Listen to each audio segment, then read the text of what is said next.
Hello guys, நம்மக்கிட்ட Belgium வாங்கின customer வீட்டில் கிரேடன் குட்டி போட்டிருக்குன்னு சொன்னாங்க. அதை பார்க்குறக்கா நம்ம காரைக்குடி டு தேவகோட்டை நடுவில் இருக்கிற ஸ்ரீராம் நகருக்கு நம்ம போயிருந்தோம். போன உடனே எங்களை வெல்கம் பண்ணது நம்மளோட பெல்ஜியம் தான். இவங்க 9 மந்த் ஃபீமேல், ரொம்பவே குலைச்சாங்க. பட் ஓனர் பக்கத்தில் இருந்தனால எங்களை ரொம்ப கடிக்க வரல. வெளியாட்கள்கிட்ட தான் இவ்வளோ அக்ரஷனாக இருப்பாங்க, ஓனர்கிட்ட ரொம்ப அட்டாச்மெண்ட்டாக இருக்காங்க. சரிங்க சார், உங்ககிட்ட ஓகே, குழந்தைங்கள்ட்ட எப்படின்னு கேட்கும்போது குழந்தைகள்ட்டையும் கொடுத்தாங்க. ரொம்ப உங்கள் வீட்டு பையனோட ரொம்ப அட்டாச்மெண்ட் தான்.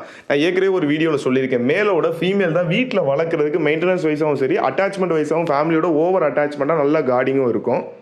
சரிங்க சார், வந்த வேலையை பார்ப்போம். கிரேடன் பப்பீஸ் எங்கே இருக்குன்னு கேட்டோம். வீட்டுக்குள்ளே தான் இருக்குன்னு சொன்னாங்க. வீட்டுக்குள்ளே போனோம். மொத்தம் பார்த்தா 10 குட்டி போட்டிருந்தாங்க. 10மே நல்லா ஹெல்த்தியாக இருந்துச்சு. என்னடா குட்டியை தனியாக எடுத்து வச்சிருக்கானேன்னு நினைக்க வேணாம். குட்டிகளோட மதர் வந்து ரொம்ப பெரிய சைஸ் அப்படிங்கிறனால குட்டியை உருண்டுட்டாவோ இல்லை அவங்கள காலை ஊனி எந்திரிச்சிட்டாவோ குட்டியை உயிருக்கே ஆபத்தாயிரும் அப்படிங்கிறனால இப்படி தனியாக வச்சிருக்காங்க. மற்ற நேரம் பால் குடிக்கிற நேரம்லாம் குட்டி கூட தான் இருக்கும்.